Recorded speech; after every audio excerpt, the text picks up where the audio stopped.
왜 왔어? 관심 있어, 오빠에?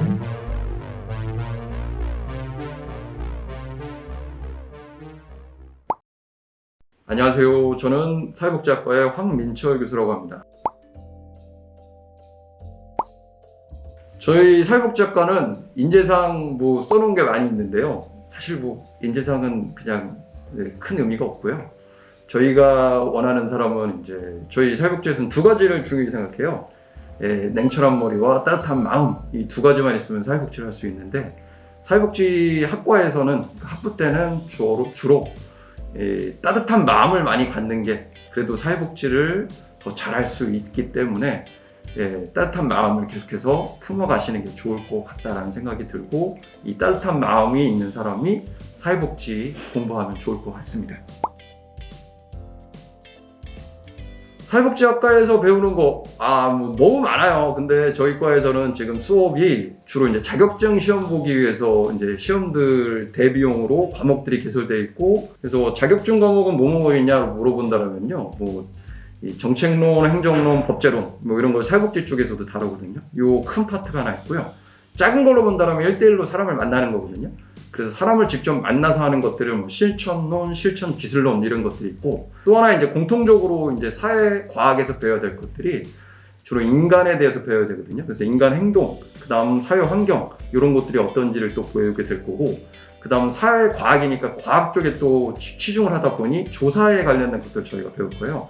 그래서 크게 이 세 가지 정도를 저희가 사회복지학과에 들어오면 배울 수 있는데, 그럼 세부적으로 더 배울 수 있는 건 없어요? 라고 물어본다면, 관심 있는 분야 중에 대상자라고 본다면 아동을 관심 있다 그러면 아동에 대해 배울 수 있고요. 장애인 관심 있다 그러면 장애인에 대해서 배울 수도 있고, 노인에 대해서 관심 있다 그러면 노인에 대해서도 배울 수 있어요. 그렇게 문제나 욕구 있는 사람의 대상자를 분류해서 저희가 사회복지과에 들어오면 배울 수 있습니다. 이 편입이나 아니면 복수 전공이나 전과를 위해서 가장 중요한 게 서두에도 말씀드렸듯이 따뜻한 마음이 있어야 돼요. 그 따뜻한 마음을 계속 유지하고 있다라면 지식이 없더라도 저희 과에 들어와서 공부를 할 수 있고, 자격증을 무엇이 필요하냐라고 물어본다면 사실 자격증 필요가 없어요.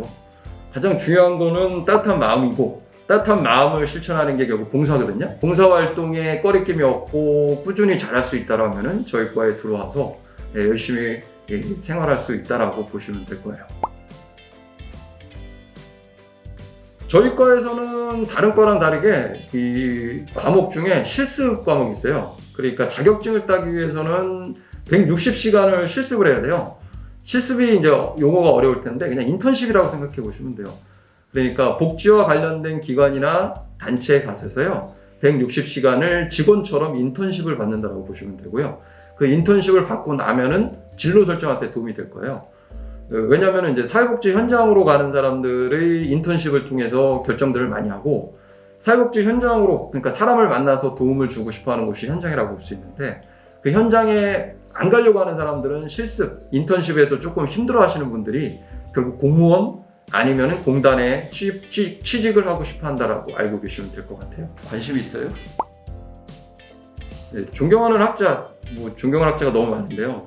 굳이 이제 한 명을 든다라면 길버트라는 사람이 있어요. 사회복지 쪽에서의 이제 유명하신 분인데, 사회복지를 바라보는 시각을 조금 기초적인 단계를 세우신 분이고, 그다음 저는 이제 좀 사회복지에서 큰 거를 연구를 많이 하는데, 큰 거라는 건 뭐냐면 정책이나 법이나 행정 쪽에 이제 제가 연구를 많이 했었는데, 그 정책이나 법이나 행정 쪽에 기본적인 지식들을 현대 사회에 맞게끔 사회복지의 지식들을 만들어 놓으신 분이에요. 그래서 그분에 대한 책도 많이 읽고, 그분처럼 전 세계 사람들이 사회복지의 기초로 만들어지는 지식을 널리 퍼지게 만들고 싶어하는 조금 이제 바람이 있고 그렇게 담고 싶은 거죠. 그래서 존경하는 학자가 길버트고 미국에 있는 사람이에요.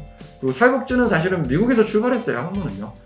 그렇기 때문에 미국에 있는 학자를 이제 존경할 수밖에 없습니다. 직업병이라기보다는 재밌는 일화가 있어요. 이제 제가 강의할 때 목소리가 되게 크거든요. 그래서 강의를 끝나고 와서 다른 사람들과 얘기할 때 목소리 톤이 아주 높아요. 그래서 교수님들이랑 얘기할 때 강의 끝나고 아니면 이제 집안 식구들하고 얘기할 때 목소리가 너무 크다고 얘기해요. 그래서 봤더니 이제 강의하듯이 얘기하고 있더라고요. 그래서 방학 때는 이런 모습이 없는데 주중에 이제 수업 끝나고 사람을 만나면 목소리 톤이 아주 높아요. 그래서 이게 문제고, 또 하나 이제 직업병이라면 설명을 많이 하려고 해요. 이게 이제 뭐냐면 이제 학생들한테 쉽게 설명을 하려고 노력을 하다 보니 다른 사람하고 이야기할 때도 설명을 주구장창 하고 있더라고요. 그러면 이제 사람들이 그거 말고 핵심만 얘기해줘라고 얘기하시는 분들이 많이 있거든요. 그게 이제 직업병 아니면은 좀 교수로서 갖고 있는 하나의 이제 단점 이렇게 된 것 같아요. TMI고요. 뿌듯한 순간은 사실 뭐 학교에 와서 학생들 가르칠 때가 가장 뿌듯한 거죠. 제일 처음에 시작할 때는 학생들 이름을 다 외웠거든요. 뭐 1, 2, 3, 4학년 들어오는 학생들 다 외워서 그 학생들과 서로 교류도 하고 뭐 밥도 먹을 때도 있고 어떨 때는 뭐 술도 먹고 그랬었는데, 시간이 지나다 보니까 이름을 외우는 게 어려워져요. 사람이 너무 많아지니까. 그게 조금은 아쉬워요.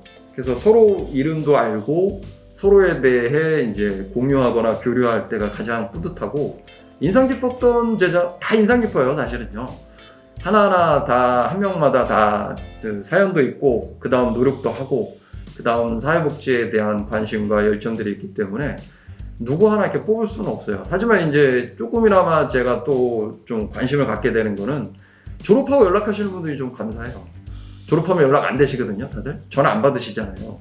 근데 이제 졸업하고 연락을 해주시거나 아니면 이제 자기의 생활들을 공유해 주시는 분들이 그래도 조금이나마 감사하고, 더 나가서 이제 그분들 중에 이제 학교로 직접 와서 자기가 이제 경험하고 있는 직업 생활에 대해서 소개해 주시는 분들이 저한테는 좀 감사하고, 제가 할 수 없는 부분을 제자들이 지금 제 학생들한테 해주고 있기 때문에 그 부분은 진짜 감사하다고 생각합니다. 제가 이제 수업 시간에 많이 이제 학생들을 괴롭히거든요. 그 수업도 어렵고, 그 다음 학생들 시험 문제를 어렵게 내요. 뭐 예를 들어서 오지선다형인데 답이 2개 이상이에요. 그래서 뭐 답이 2개가 될 수도 있고 3개가 될 수도 있고 4개가 될 수도 있고 5개가 될 수도 있고, 어떨 때는 십지선다형도 된 적이 있거든요. 이런 문제를 내는 이유는 사실은 이제 자격증 시험 중에 제 파트가 제일 어려워요. 그래서 제 파트를 어떻게 하든 도움을 줄 수 있는 방법을 고민하다 보니 시험을 어렵게 내요. 그럼 시험을 어렵게 내서 공부를 하면은 나중에 시험을 준비할 때 기억이 난다고 하더라고요. 그래서 어떻게 하든 이제 도움을 드리려고 하다 보니 어렵게 하고 있는데, 제가 즐기려고 하는 것도 아니고 제가 사이코도 아니에요. 다만 이제 조금이나마 도움을 드리고 싶은 마음에 하고 있으니, 기분이 나쁘시고 짜증이 나시면은 강의평가에 올리시면 돼요. 그리고 에브리타임에 올리시면 됩니다. 근데 에브리타임은 제가 안 봐요. 근데 강의평가에 올려오는 거는 누군지 알 수 있어요. 그러니까 알아서 하시면 됩니다.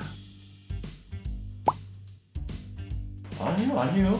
우리는 그런 거 관심 없는데. 진짜로 우리 그런 거 관심 없어요.